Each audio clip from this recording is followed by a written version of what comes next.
Hello, this is my final presentation for our class Grief, Death, and Dying.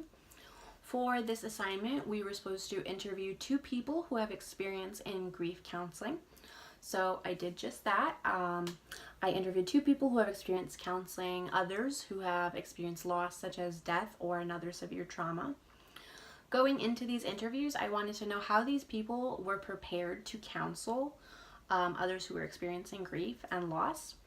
And then I also wanted to know what personal experiences they have gone through themselves that have allowed them to shape their counseling styles and have helped them get better counseling others. The first person that I interviewed for this assignment was James Selba, and he is an ordained deacon working at a small Catholic church in an even smaller town in Phillips, Wisconsin.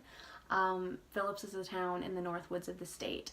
So most of the younger generations have left the town to go to school or seeking employment in the bigger cities. So he mostly works with an older and aging population. Jim has been ordained for 20 years now, and he has worked at the same church for his entire career in the ministry. And his primary role is not a grief counselor, but it is a role that he has had to fill from time to time. And he told me that of all the roles that he has to fill from time to time, that grief counselor is probably his least favorite. Normally he assists the father or the preacher of the church in daily church activities, and he also does weddings, funerals, he does home visits, and he does counseling with others as well, but it's not usually grief counseling. I began by asking him what prepared him to go into grief counseling. And he told me that there were classes that he's taken in school and books that he's read required by school and just outside in his spare time that have helped him prepare to do grief counseling. And the things he's read and learned are, he was given an outline as to how grief counseling can go. And he really told me though that it is important not to just make the counseling session about an outline, but to make it personal and to suit it to the person's unique situation and just to tailor everything to their needs. While an outline can be a great example of just how things can go and how things can flow or what questions to ask where, to really just suit it to the person's individual needs, and don't try to make them as part of your textbook, because each situation will be unique and you can't just read a book and learn how to help everyone. Jim also said that he knows a lot of the people that he's counseling because it is such a small town, and so even if they're not very close, they're probably already acquainted. And that sometimes when you sit down with someone, you can just tell what they need by how they're acting, by reading their body language, by what they're talking about. Sometimes they just might need to relive and tell about the memories that they had with the person who passed. Or sometimes they just might need to tell someone to tell them that their emotions are valid. The next thing that I asked Jim was what experiences he personally has experienced that have allowed him and helped him shaping his counseling and progress and get better at grief counseling. Jim told me that the most impactful thing that has happened to him was when his son died of cancer at the age of 21. Jim said that after the death of his son, that he didn't want to dwell on the pain, but he just wanted to remember all the positives and all the good times and the memories that they shared, because they dealt with enough negative emotions and enough pain and enough suffering, knowing for months that he was going to die. So now when Jim does funeral services, he understands that the family and loved ones, they've already suffered enough dealing with this death. Even if they had time to prepare for it, they've gone through enough. And so he tries to just speak of the better times that they had and the good memories, and not to dwell on the hurt. And that is something that he found can also be helpful when he is counseling people who are there dealing with their grief. Jim told me of one experience that he had counseling a woman whose father had recently passed away, and she was upset because at the funeral service, the speaker spoke of him as a good person who would be missed, and that friends of the family kept approaching the family, and they were giving their condolences and saying nice things about him, and the daughter just felt that these things weren't true, and now the world would just be a better place without him there, and she didn't understand why people were lying about things like this, saying that her father was a good person. And Jim said that this was a difficult case for him because he had to tell the lady that, of course, her feelings about her father who had passed away were valid, and any pain that he might have caused her before his death, that pain was valid as well. And then they talked about how people were most likely saying these things in order to help her feel better and comfort her. They weren't going out of their way to upset her or say anything that would anger her.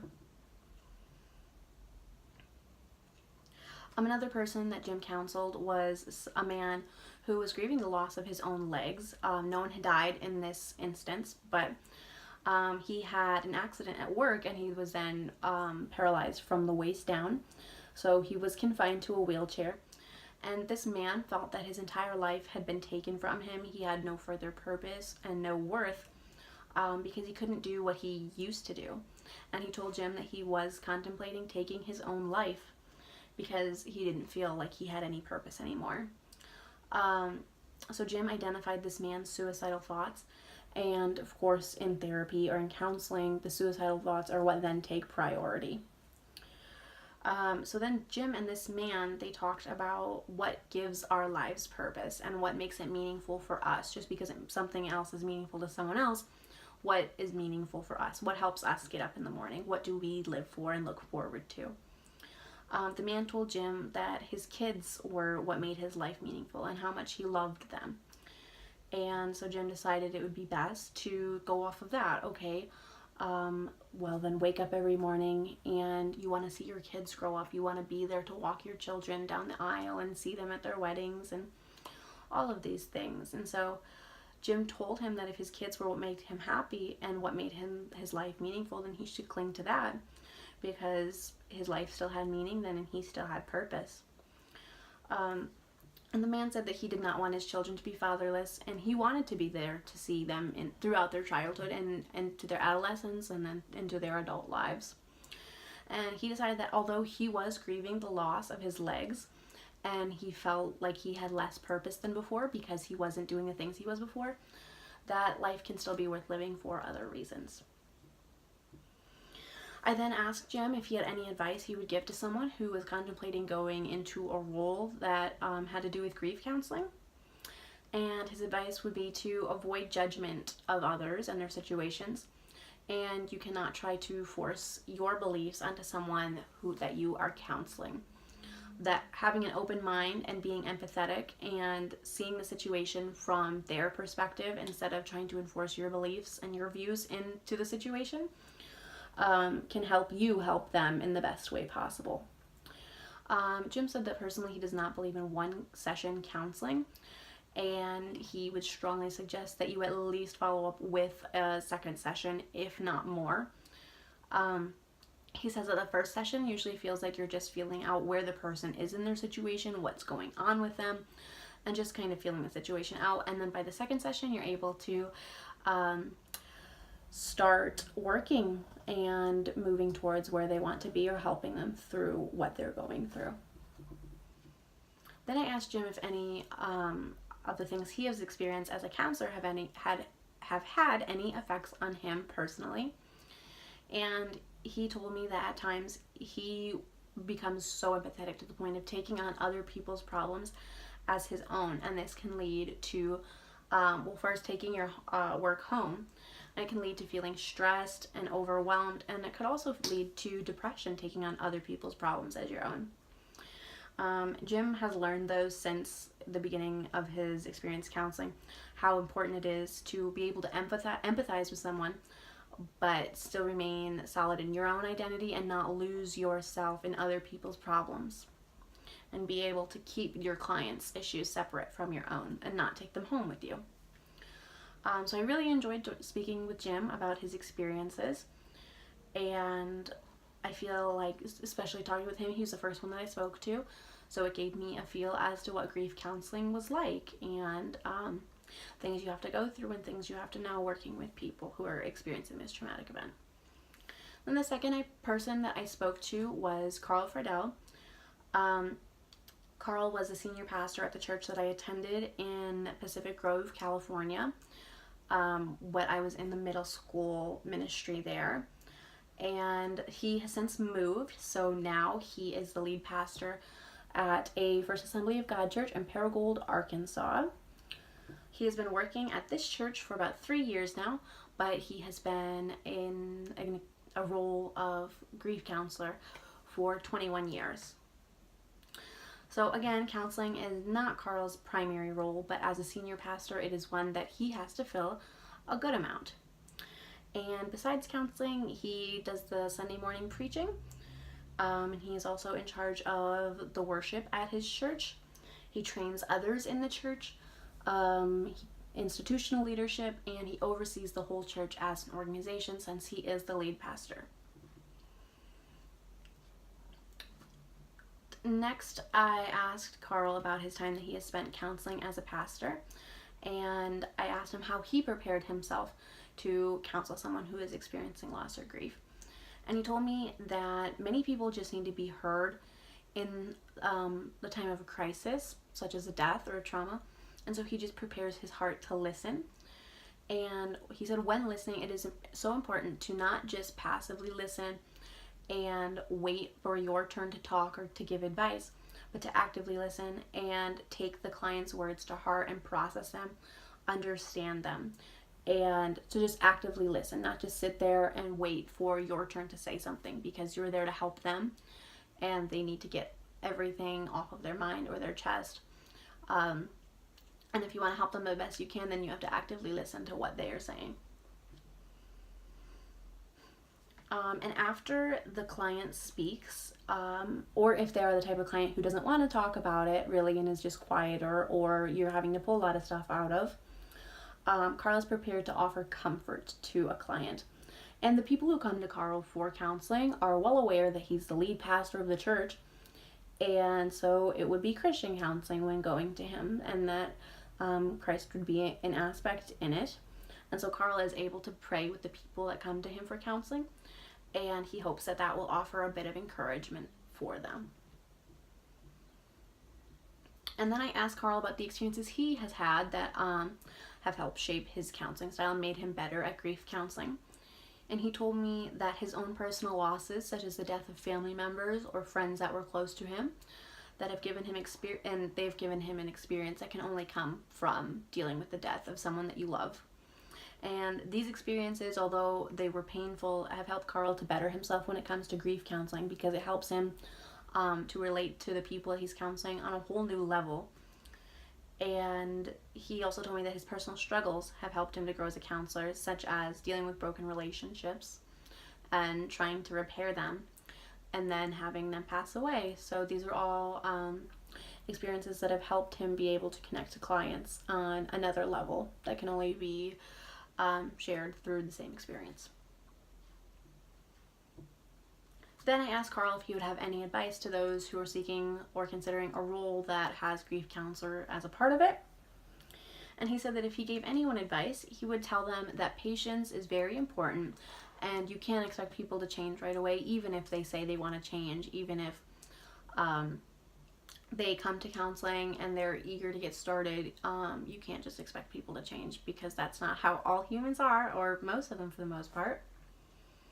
And he said that when he was first starting out, he found his patience worn thin by a lot of people who would come to him for counseling, but they would not change their ways. And he has learned since then that patience is important, not only in grief counseling, but just in all types of counseling. He has also learned that listening to others is a critical skill. And while it may not sound like a skill and something that we just do as people, actively listening is a skill and something that can definitely be worked upon. And Carl said that he also tries to not jump so quickly into judgments about clients and their situations, but take the time to listen to their situation and especially see their situation from the client's perspective. He said that this also goes for giving advice, to not be so quick to speak, but rather just listen and don't be so quick to just hand out advice. Carl said that probing questions can also really help, and they can help clients progress because it helps them in answering their own questions, and that can help them in discovering for themselves the way forward. Then I asked Carl if any of his experiences counseling people have taken any toll or have affected him personally in any way. He told me that yes, of course, that he has experienced a personal toll from counseling people, because he thinks that when you care about someone and are an empathetic person, when you care about people and are an empathetic person, it is inevitable to have it take a toll on you. And that the stories and the situations that come from the client will affect the counselor. Carl says that while he cares deeply and empathizes with the client, he tries to be careful in avoiding taking on any of their issues as his own or upon himself. And he always tries to keep his pain and their pain separate, and just what they bring into counseling sessions, he tries not to take it home with him and keep himself separate from the client's issues.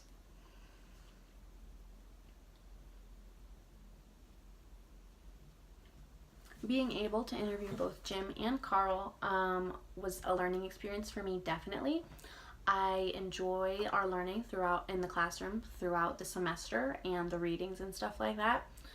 But I feel like, again, it's just all theoretical, and being able to see two people who have taken what we've learned and put it into practice and use those techniques in not everyday life, since they're not grief counselors, but a good amount of times throughout their careers. It's just really great to see how the things that we learned are used in the real world. And so I really enjoyed doing these, and there's a lot to learn from both of these men. They've had a lot of experience in their roles, and hopefully one day, if I am in a position that requires the role of grief counselor, I will be able to take some of the things that I have learned and apply them into my own life and situation. So yes, that's all for my presentation today. Thank you.